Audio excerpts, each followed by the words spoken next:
As we've been telling you this morning, the global cues are not looking very good. The SGX Nifty is indicating another cut of about 0.3%, and a lot of markets. Japan is down about 350 points, and cuts are getting deeper across some of the other markets. So let's see which way things go. Our research team is here to give you the list of top 10 stocks as we head into trade today. The big positive, of course, for markets like ours is that crude has fallen substantially, continues to hover around $55 a barrel. What are the stocks to look at? I think the usual suspects, maybe oil companies, airlines and paints are not going to do badly. And more important would be the inflation sensitives, because NBFCs have had a fairly decent recovery. That's because the yields fall. Every time crude dips so much, you will see a fall in yields, expecting inflation to be lower. And that can keep NBFCs and small banks in very positive terrain. Yesterday, you saw the likes of Equitas, Ujjivan, IDFC Bank, Yes Bank. All those who depend on wholesale finance should be in a positive spot. Okay, so we'll keep an eye out on them. They had a big run yesterday in any case. But Accenture is the other stock on our radar today. Rima joins in to tell us why she's looking at Accenture. Rima? Well, they came out with their Q1 FY19 numbers, Sonia, and the numbers look good. So on a revenue front, it was about a 9.5% year-on-year growth in constant currency basis. They've also upped the lower end of their full year guidance to 6 to 8% versus 5 to 8%. So this is positive. However, there are a few negatives. One, the growth in financial services was muted at only 1% growth year-on-year. The company expects Q2 to be muted as well. Pickup expected only in the second half of the financial year for them. And secondly, the company also said that they expect the growth in CY19 budgets, client spend, to actually be lower than what we had in CY18. So the budgets could moderate client spending. So that is also a negative. So net-net, the read-through for the Indian IT companies could be negative, according to me. Okay, negative for Indian companies. Actually, they will anyway be negative, Rima, because it looks like the rupee could have another strong session going by the ECB announcement as well as lower crude prices. So if the rupee is strong, today you should see more red on the IT screen. But on the banking screen, you could see green because of the prompt corrective action list coming out of that straitjacket. The announcement is 83,000 crore of capital will be infused by way of recap bonds. This was known during market hours. Our colleague Sapna Das had already broken the story. What we got in the details is that BOB and PNB will also get money. So my sense is today the Bank of India, OBC, Bank of Maharashtra rally is more or less done. They are, all those three banks are up about 12% in the month of December. Chances are that you're going to see a recovery in PNB and BOB today, because those were the new announcements that we got yesterday.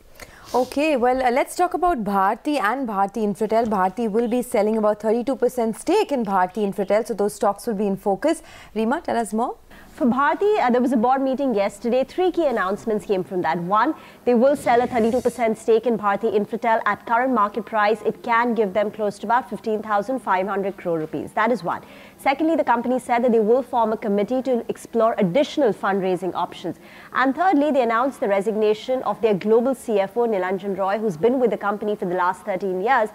So he will resign, at the end of February 2019. Now, yesterday, the stock was under pressure. It underperformed the market. My sense is there could be a bit of a bounce back, primarily on account of one fact. One, there is going to be monetization of Infratel's stake, something the street knew. But secondly, when the company did not immediately go for equity fundraising, so that the street could read as one, maybe they're not in a dire hurry to dilute their stake and raise equity. So that is one. And secondly, because there will be no immediate dilution of equity. So therefore, I think the Bharti Airtel announcement will be net-net positive, notwithstanding the CFO resignation, which would be, not a great thing for the company. Okay, well, always good to see a little bit of green. That's the suggestion that the announcements will not be negative for the stock, could in fact be positive. Sonia, Bosch news wasn't looking very positive. Yes, in fact, Bosch, they came out with a release on the exchanges where they've said that they've suspended all their manufacturing at the Bidadi plant in Karnataka for 2 days, that is December 28th and 29th, because they want to adjust production with demand. So what they're saying is the current market situation is such that the customer requirements have reduced quite a bit, which has given them a reason for closing the plant for 2 days. There's no financial impact on account of the proposed suspension, they say, but the important bit is that customer demand has reduced, because of which they're closing down their plant. But generally in December you have plant closures coming in from a lot of the auto companies. You have plant closures, but this one is specifically telling you that it is because of lack of demand. Yes. So the OEM guys should logically feel the heat, at least on the stock markets. And it's something we know, right? Even Siam was talking about how they might cut their production targets for the full year. Mr. Bhargav himself saying it doesn't get bigger than that. I agree with you, but this is further confirmation of a slowdown in the auto space. Well, Rima, we are back to you. Infosys has a new CFO. Yes, so Bharti's loss is Infy's gain. So Nilanjan Roy, who was the global CFO of Bharti Airtel, will be joining as Infosys' new CFO. He will join on 1st of March 2019. Now, he's quite a finance veteran. He's been with Bharti Airtel for the last 13 years. Prior to that, he was with Unilever for 15 years across various finance divisions and departments and global operations. So he has navigated the company, navigated Bharti Airtel through some challenging times. So he's, a good person as CFO. So it's positive for Infosys. Okay, good to hear that, Rima. Sonia, are you prepared to tell us what happened in the JET board meeting? Well, it went on for 4 hours and a lot of cost-cutting measures were discussed. They came up for discussion. Naresh Goyal, of course, even spoke about how he does not want to give up control yet in the company. But there was no investor decided. There was no fundraising plan that was talked about. And remember, amidst all this, rating agency ICRA had also downgraded JET's long-term rating. So it would be a bit difficult for them to sort of get funds in the near term. But no major outcome. It's just that a lot of cost-cutting plans came up for discussion. I wonder if the market will read Naresh Goyal not wanting to give up his seat in the cockpit as negative, because that may keep at bay further funds. But let's see what the market, we'll leave it for the market to decide.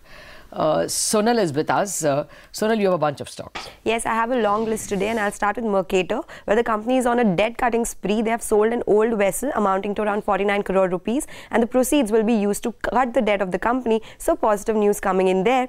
Indian Hume Pipe will also be in focus because the company has received letter of acceptance for a work order of around 500 crore rupees. So positive news again for the company. Infibeam and IBM, they have collaborated to develop and implement the blockchain applications to all their clients in India. So some new technology coming in there. Dhanuka Agritech will also be in focus because they have announced buyback at 550 rupees per share. The current market price is at around 450 rupees per share, and this amounts to 13.2% of the total equity of the company. HCL Tech is also in focus because they and Cloudify will be bringing 5G network slicing to the telecom providers in India.